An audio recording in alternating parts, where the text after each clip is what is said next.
you here to attend our Christmas party, Dad? O baka gusto mo lang manulot ng ibang mga kapartido namin?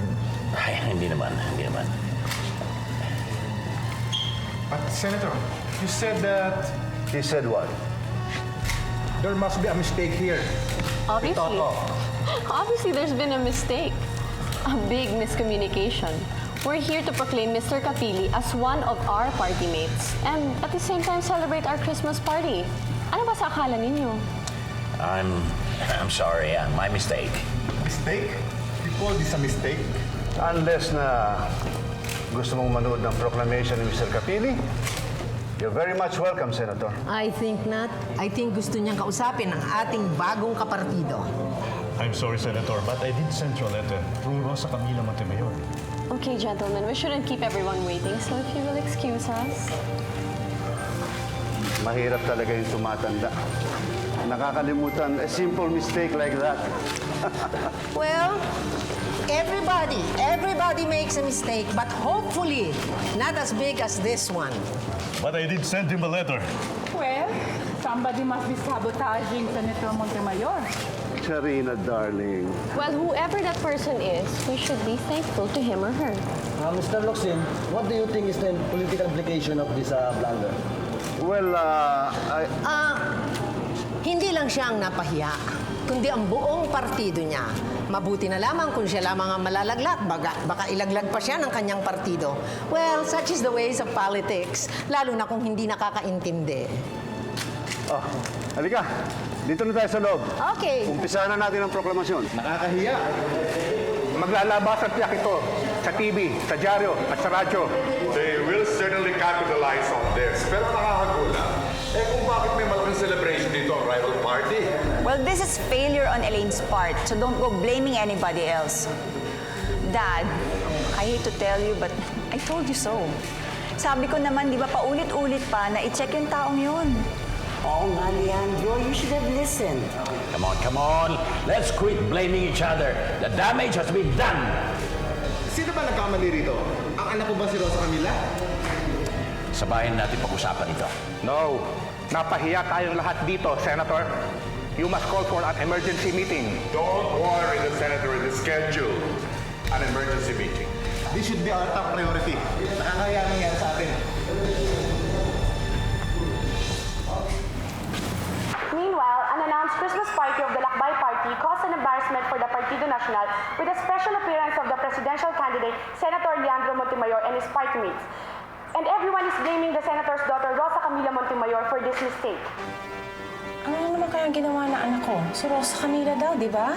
Malaki, Chuck. Tingnan mo mukha ni Senator. Galit na galit. Nasaan ba si Rosa Camila? Yung nasa bahay nila. Dad, I'm sorry, nagkaroon ng missed call from Rosa Camila. Hindi ko narinig kanina kasi maingay at saka nagkakagulo tayo. Gusto ko makausap ang babaeng yan ngayon din. Call her! Yes, Dad. Dad, speak of the devil. Stupida! Utak biyak! Dad, I can't explain this. There's nothing to explain! This is the biggest blunder I've ever committed in my entire political career. And it's all because of your stupidity! Dad, inintay ko naman yung sulat eh. Nakita ko na nasa drawer na yan. Tama na! Napaya na nga kami lahat eh. Alam mo, ikaw may kasalanan nito. Nakita ko na nasa drawer mo yung sulat. Bakit hindi mo binuksan? Naka-address sa'yo, paano ko bubuksan? Dad, I'm sorry, Dad. Mula ngayon, huwag ka na magpapakita sa akin. You stupid baboon! Let's go!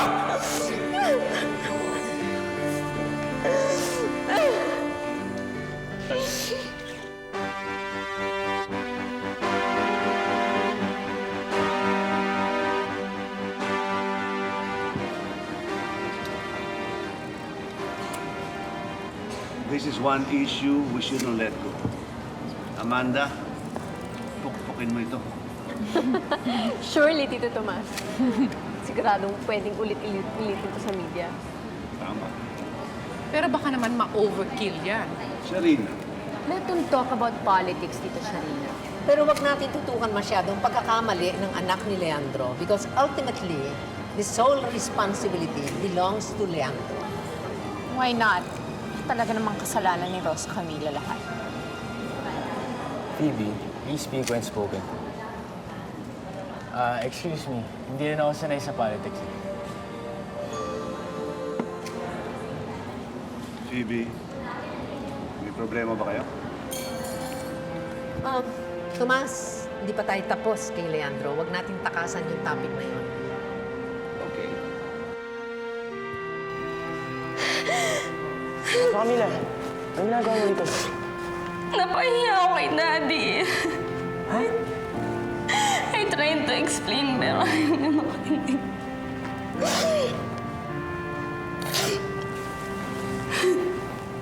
Sinabutay ako ni Ate Ernestina. Nasa kanya naman pala yung sulit ni Mr. Gabili pero hindi niya binigay kay Daddy.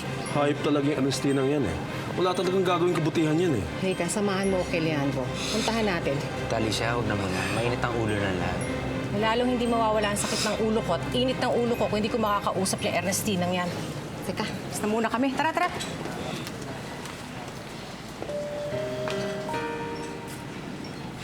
Hindi ko na nga kinuwento kay Mami eh. Alam mo ba, pati si Governor Salgado, pinahiya ako sa harapan ni Phoebe tsaka ni Perlito.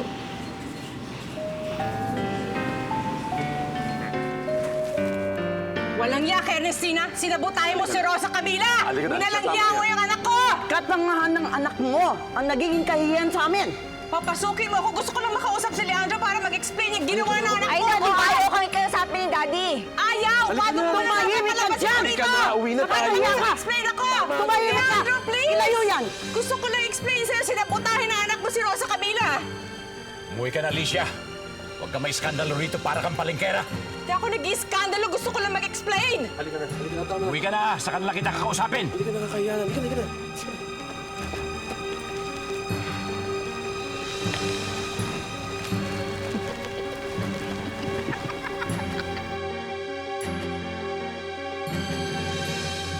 Kung mawawala ka, di na iibig pa.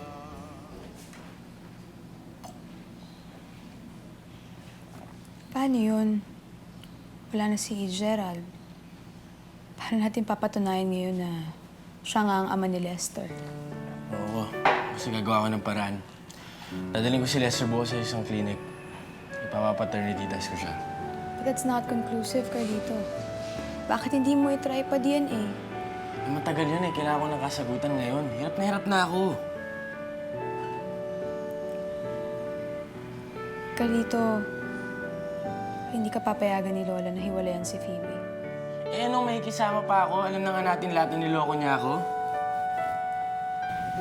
Kahit na hindi talaga papayag si Lola.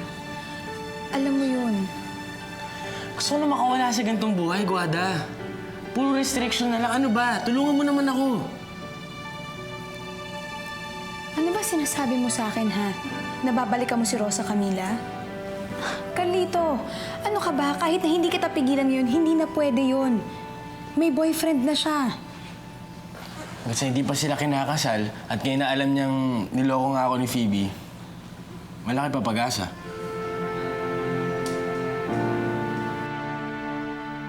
Romina, marami akong walis.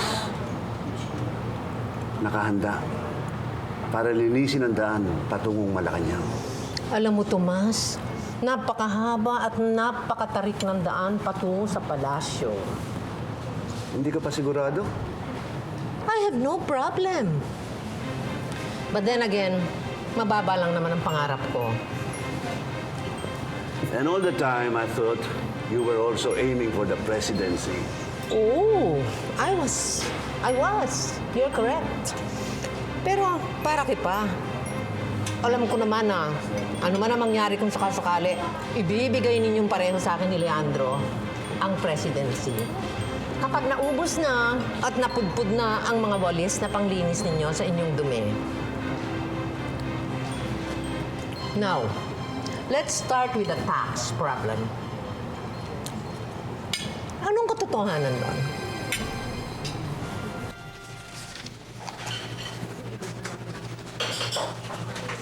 Hatid na kita pag sara natin. Kaya ko naman, Rafael, okay lang. Tsaka marami ako iniisip.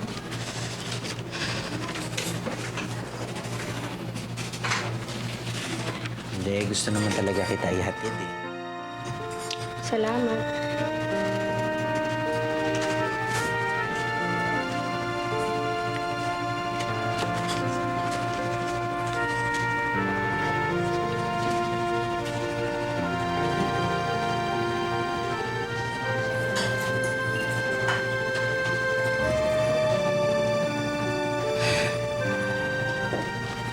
Para kasal naman ang pag-uusapan natin.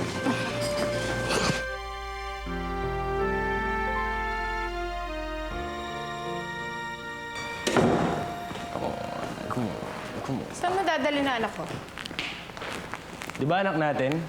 Papasyal ko.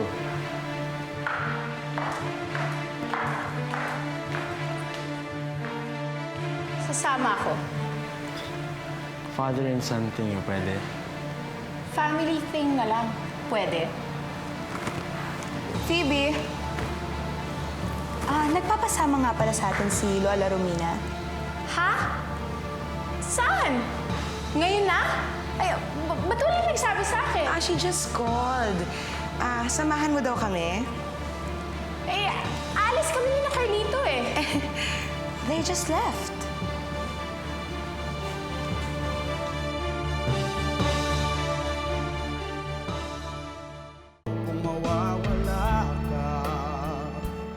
Ganito ka kay Jer. Kailan niyo ba balak magpakasal, ha, Rosa Camila? Pagkatapos po ng eleksyon para hindi nila sabihin na nga agaw kami ng atensyon. Tsaka mabuti na rin yun. Paano? Parati tayo nasa laman ng dyaryo eh. Sabagay, tama si Rafael. Eh, wala naman pakialam sa atin si Leandro, no? Kahit na. Teka, sino ba may sabing pagkatapos na ng eleksyon kayo magpakasal? Yun ho yung napagdesisyon na namin eh. Meron ba kayong iniiwasan o hinihintay? Wala po. Yun lang po yung napag-usapan namin.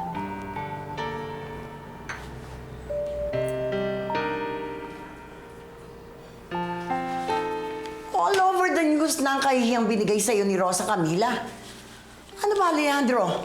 Gumawa ka na ng paraan. What do you think I'm doing?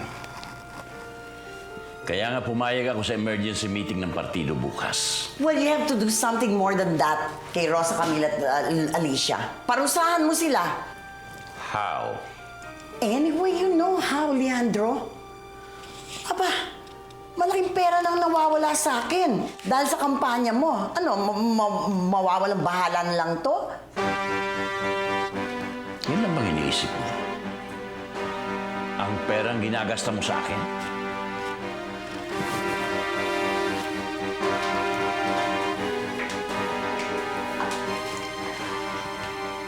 Paano mo mababayaran ang lahat ng pera at sakripisyo ko sa'yo kung hindi ka magiging presidente, Leandro? Sige na, baby. Tell mommy na where you went kanina. Secret daw namin yun eh. Hindi. Ganito. Hulaan ko, ha? Sa park. Hindi. Sa movie house. House. Hindi ka ba talaga magsasalita kung saan kayo nagpunta kanina? Sasampalin kita eh. Secret daw namin. Hindi mo ba talaga sasabihin kung saan? Lester, sabihin mo kung saan kayo galing ng daddy mo kanina. Lester! Lester, hindi ka ba talaga magsasalita?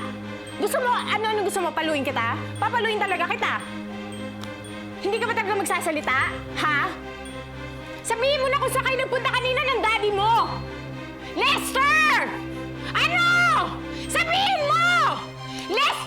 Sasampalin na kita! Papaluin kita! Sabihin mo kung saan kayo galing! Ano? Hindi ka talaga magsasalita? Halika dito! Hindi ka magsasalita? Ha? Ano? Sabihin mo na kasi kung saan kayo galing! Ano? Ayaw mo talaga magsalita, ha? Ano iniiyak-iyak ka? Ano ba ginagawa mo kay Lester? Pati ang anak ko, tinuturuan mo magsinungaling sa akin, Carlito! Tumbi ka nga dyan! Baga lang.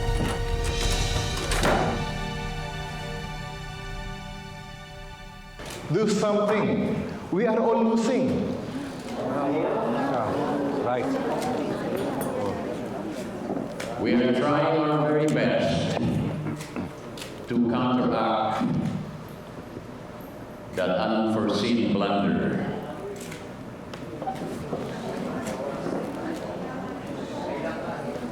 Tulad ng ano?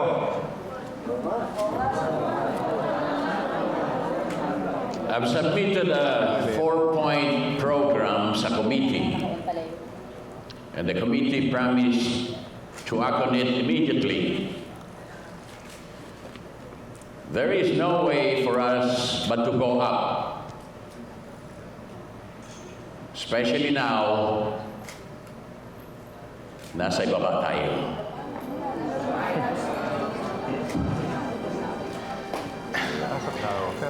There is another way, Senator.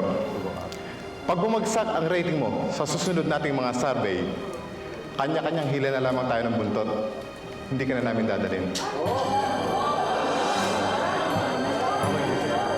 Excuse me.